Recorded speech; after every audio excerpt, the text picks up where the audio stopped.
What's up, everyone? Welcome to the Total Human Optimization Podcast.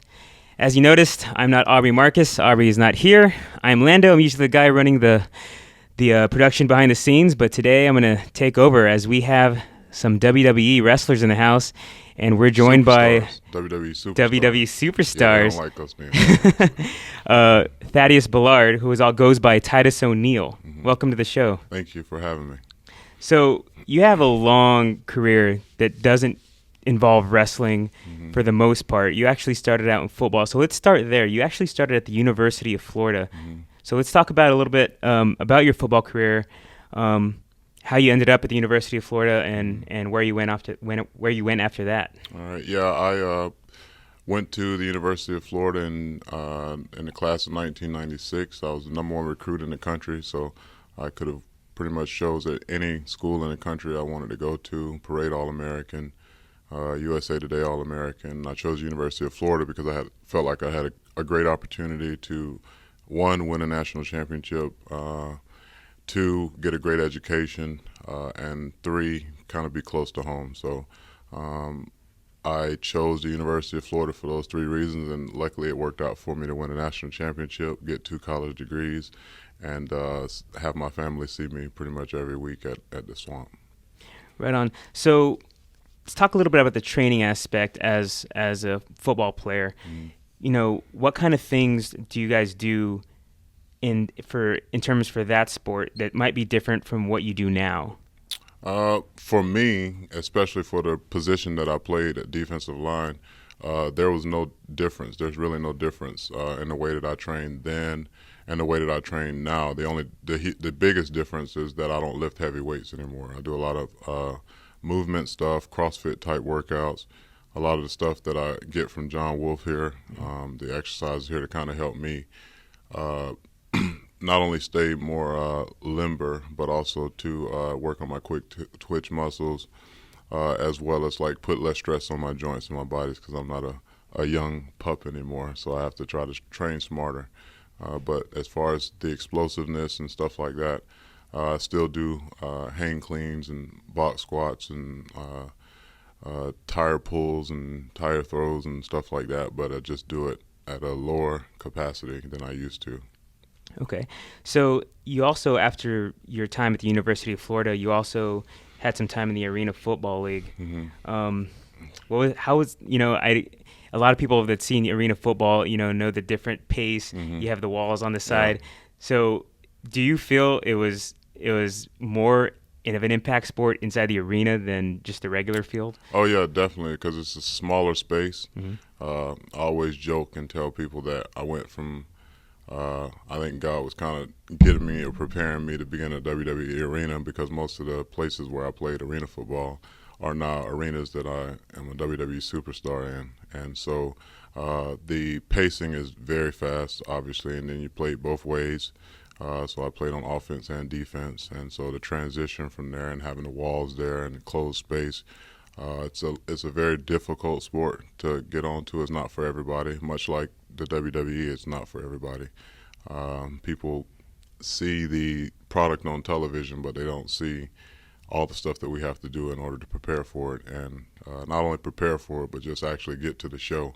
The travel, the constant travel, would definitely wipe out half of the population that would have tried to do this. But that's the reason why I feel like these are the best, not only athletes but performers in the world, simply because they have to do this, or we have to do this 4 or 5 nights a week, and some of those nights being on live television. There are no retakes. Like if you're on a movie set and things like that, you only get one take to do it, and we're doing it with live bodies, so everybody's livelihood is at stake. So it's a very difficult transition between that and football, simply because there is no off season here. We work 52 weeks a year and we travel all over the world. So it's a great job, but it's a lot of stuff that people don't see. So getting into that, you said you're working 52 weeks out of the year. How do you maintain diet and fitness when you're having to be on the road so much, and then having to also endure what your body goes through putting on a live show? Yeah, diet I'm still working on. I like my pizza and wings on Hey, me occasion. too. I love pizza. Yeah, but luckily, over a year ago, I was introduced to you guys' products, On It products, and uh, it's definitely helped me in regards to transition and supplementation. A lot of the stuff that the TPC packs, the performance packs, and stuff like that, night and day packs, really helped me. That obviously the protein is definitely a huge help for me. Uh, Sometimes I really want to have some chocolate chip cookies, but instead I'll settle for an on it shake and mix it up. Uh, but nutrition is something that I'm like, it's always been my Achilles heel because I've never really focused on trying to eat clean, and now I'm like trying to do that more. And because my age will eventually catch up with me, and I won't be able to have the metabolism that I had, years ago. So let's go back a little bit.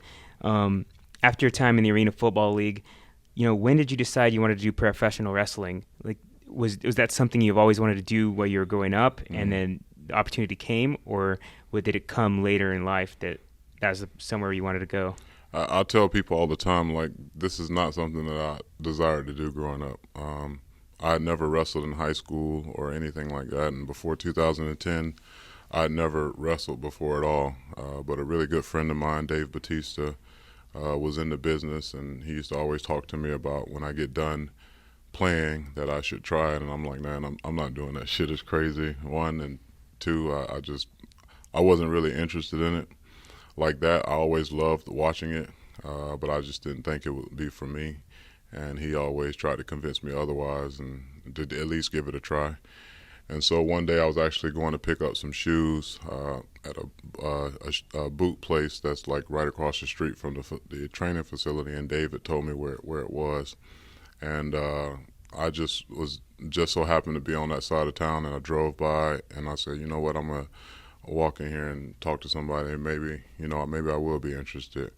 But so I walked in the back door. It clearly said FCW WWE talent only, and I still kind of went in there and just said, hey, I was interested in talking to someone about possibly becoming a WWE superstar, and they told me that they had a show that night and that Steve Kern would be the person I needed to talk to. So I left, went and got my kids from school, and came back to the show, watched the show, asked my kids if there's something they thought they'd be interested in seeing their dad do, and they said yes. And I talked to Steve for like 15 minutes after that, and 2 weeks later I was bumping around in the WWE ring. So. Yeah. So you trained you got your start in the NXT program. Correct. Yes. Correct. Mm-hmm. So for people that might be listening and don't know, what exactly is the NXT program at the WWE? The NXT program is the developmental system that the sanctioned WWE developmental system. It's where all the signed talent go when they initially get signed by WWE. They go there to get proper training, learning the WWE style of wrestling, and performing. We work on promos there as well. And when I started, the Performance Center in Orlando wasn't in place yet.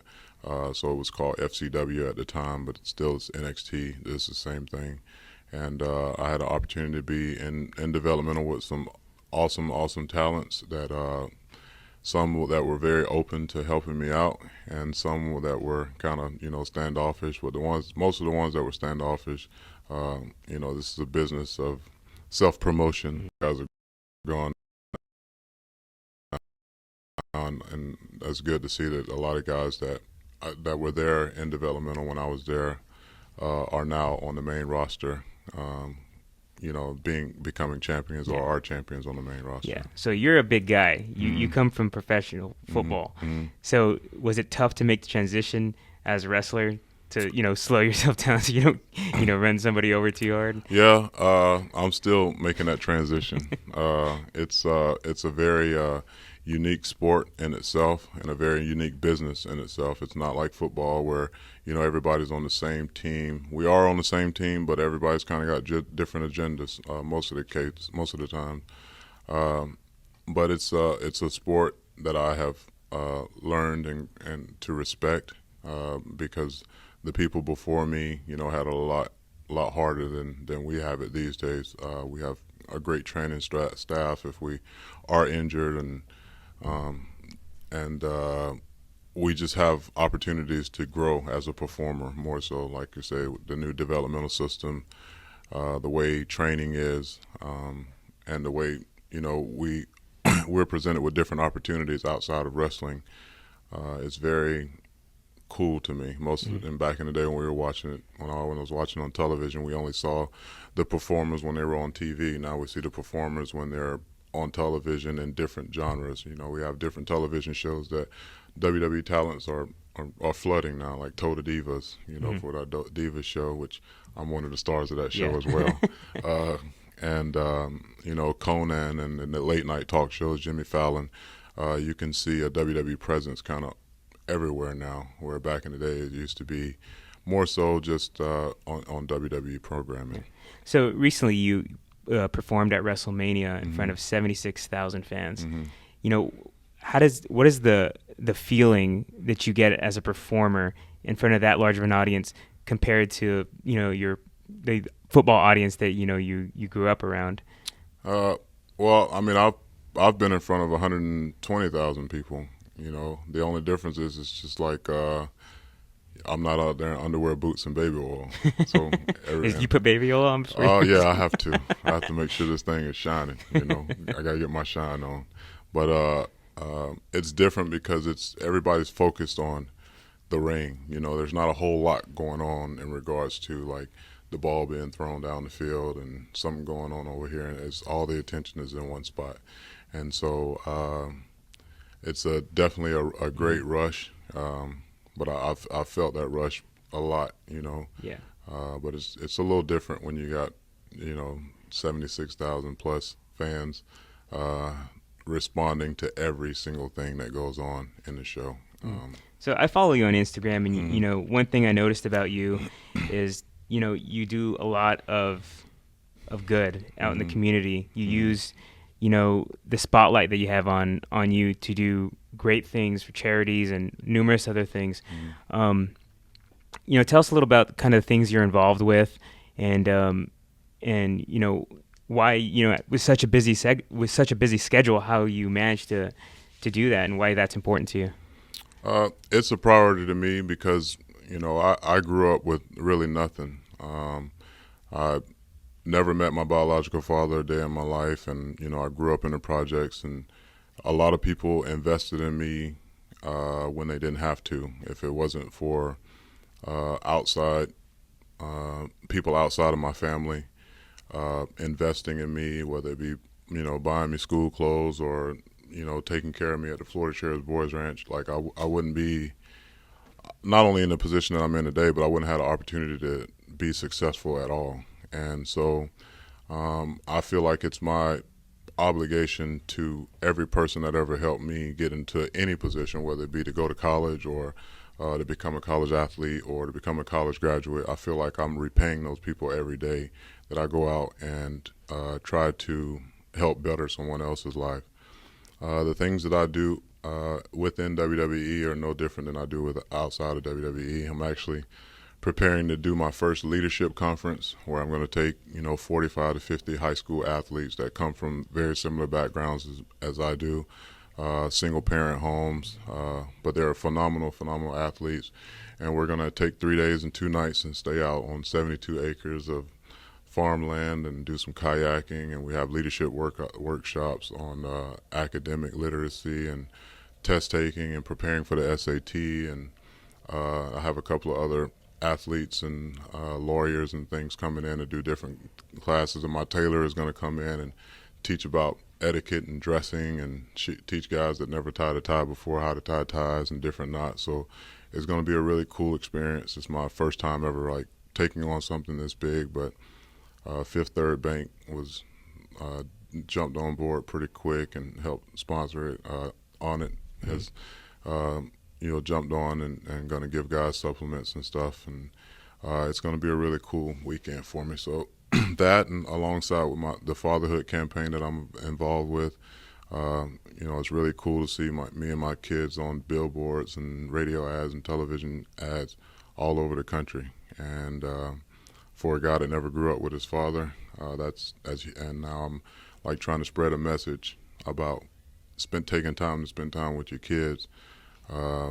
It's very humbling to me, but it's just a huge honor too. You know, so as you've lived this professional wrestler life, what do you feel you can take away from it in terms of how you live? What things have you learned that somebody else could apply to everyday life? I mean, I don't know how many lessons that I've learned that I didn't know already. I think I'm a person that kind of like always wants to progress and do well in life, and I would say the thing that I probably take from this the most is things aren't going to always happen the way you want them to happen, and you have to learn how to eat crap, and like the taste of it, because you get thrown a lot of crap in this business. And so that, and learning how to restrain myself when things aren't going a certain way, because I have a tendency to be a very outspoken person. I believe what I believe, I trust in the judgment of everybody. It's not just me looking out for my own agenda. But if it doesn't make sense to me, or if it doesn't sit well with me, I have no issue letting that be known. And that's to anybody, whether it be Vince or Triple H or Stephanie or one of the guys, because I came into this as myself, and I plan on leaving here as myself. I know a lot of people get into the business of entertainment in all facets, whether it be music, movies, art, professional wrestling, and some people let certain successes get to their head. I mean, I've achieved a lot of things in my life before coming to WWE, and I know all of it can be taken away at any point. And so I just I try to live a life in which I give to people, I invest in people, because I know at some point it'll all come back to me. If it's not to me directly, hopefully it'll come back to my kids or somebody in my family, or even to some of my friends. So I try to remain true to who I am, and I think that's the most difficult thing for some people to do, because it's a different culture here, man. It's not like football, where it's like you're 52 weeks a year you're in this mode. Take me away from the foolishness of everything. And I would encourage anybody, even someone that works the job as a lawyer, doctor, or wherever it may be, like, don't get so consumed in your work that you really like lose track of who you really are, because once you look back, you'll be like, well, damn, what have I done? What did I do to be better? And what did I do? Not only that, what did I do to help other people be better? And so that's my main goal in this. If I become WWE champion, that's great. It's a goal of mine. But if I don't, I won't lose any sleep, because I still have an opportunity to have a very large platform, or more than multiple platforms, to be great in. And that's a very good feeling to know that once I leave WWE, I'll just go on to the next thing that I know I'm going to be great in. And that's